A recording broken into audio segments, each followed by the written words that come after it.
Hi everyone, I'm Dr. Mike, host of the free iTunes podcast, Psychiatric Secrets Revealed with Dr. Mike, but that's not why I'm here today. This is another Saving Savvy episode, this time talking about soup.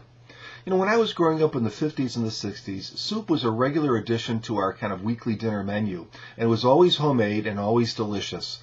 When I got a little bit older, I realized that it not only was delicious, it was also very nutritious, it was very simple to make, and it was very economical. But the first time that I told my wife that I was going to make some homemade soup, she looked at me sort of like I was some sort of magician or something, because she came out of a family where all soup was either in a can or dehydrated in an envelope.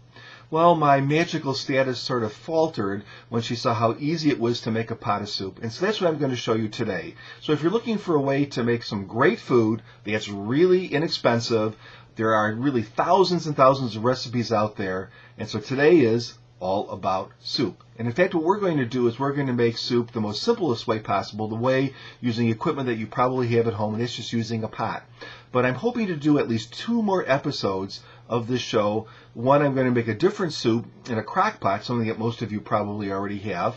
And the third way is I'm going to make soup in a pressure cooker. This is really the way that my mom made it most of the time.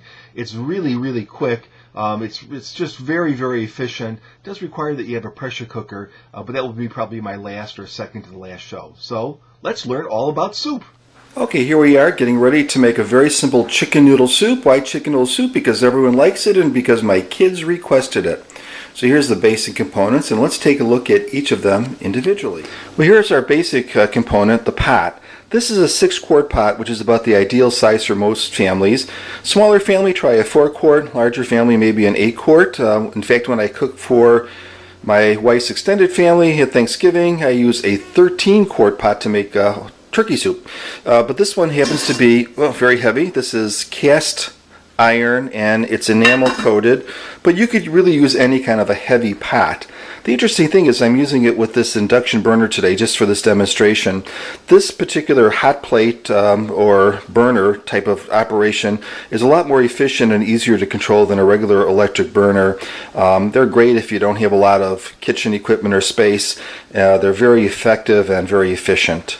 I'm actually using a recipe I downloaded from cooks.com, but I'm modifying it heavily, not because I want to, but because we don't have all the components. But basically what we have here is a chopped onion, a large chopped onion. Here again, if I had a medium onion or an extra large onion, I would use that, but you have to have some onion. About a pound of baby carrots, I just opened up the package. 3 stalks of celery, thinly sliced. And then I have some other components here. I have some various spices. Again, you might want to do things a little bit differently. I have just some ground pepper here. You might want to grind it yourself. It called for regular parsley. I just have parsley flakes, so that's what I'm going to use. And some other spices like, here we have oregano and thyme and a couple of bay leaves. Moving on, we have about 2.5 pounds of chicken. Now this chicken breast is what my wife picked up. It was on sale, which is why we're using it. However, we could use any kind of chicken. I think it's a good idea to take the skin off if you can, however, because that's going to allow you to have less fat. You're not going to have to skim off the fat. It makes it a little bit easier. We have some chicken base here. This is kind of like bouillon, but it's less salty. Since I don't really have any fresh garlic, I'm going to use some of this minced garlic. I have 1 can that I found of chicken broth. But I'm going to then use 5 cups of water, and I'm going to then add some of this chicken base to kind of make up for the broth that I don't have. And lastly, we have some noodles here. The recipe called for homemade noodles. I'm not going to make my noodles homemade. These are just some commercial noodles that I'll add towards the end. Okay, we're halfway there now. This is really simple. I have here again about 2.5 pounds of chicken.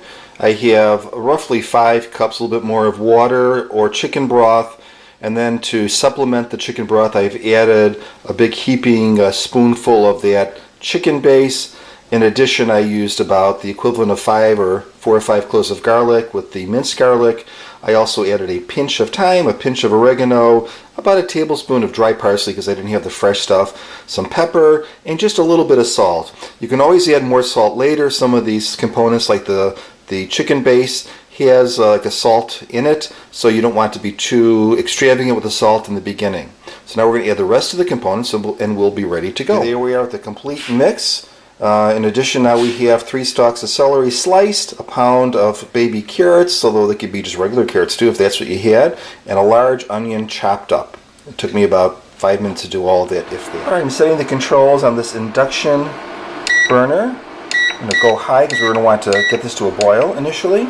So they were at the highest for this burner. These are great. They will work with any kind of a pot as long as it's magnetic.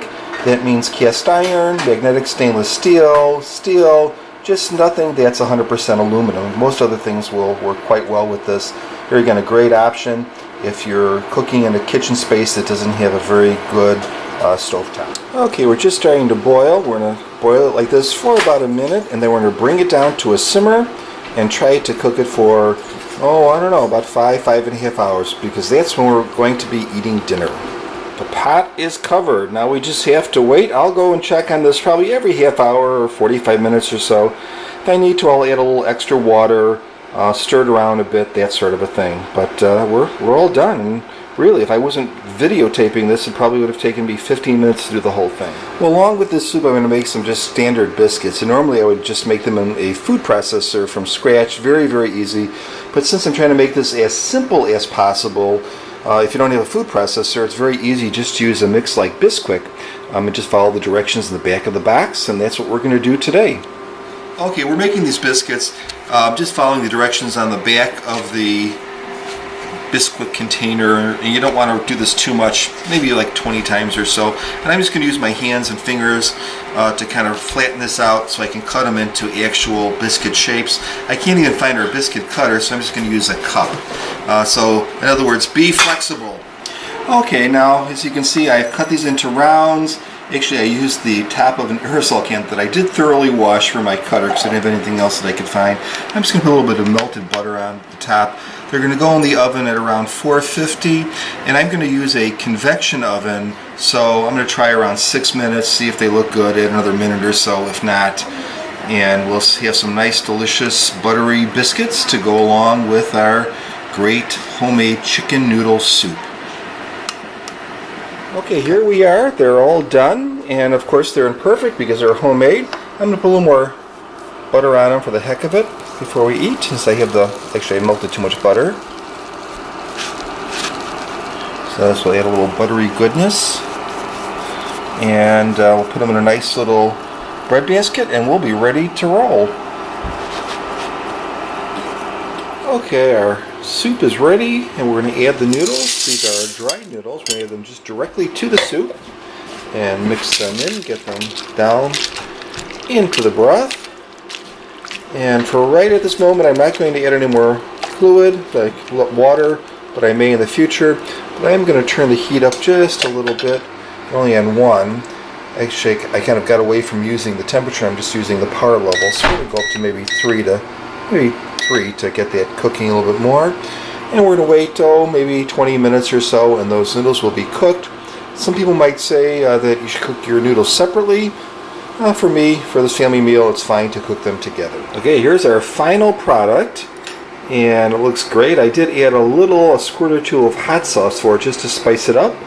And here's the plate up, and I'm going to taste it right now to see. Using this little taster spoon. Wow, that is great. It's really delicious and very, very nurturing. So there it is, chicken soup made in a pot. Nothing could be easier. Well, I hope you enjoyed today's episode about soup. Stay tuned for future episodes of Saving Savvy. And again, I'm going to probably do 2 more episodes using different methods of cooking if you have an interest in that. So have a great day, and nice talking to you.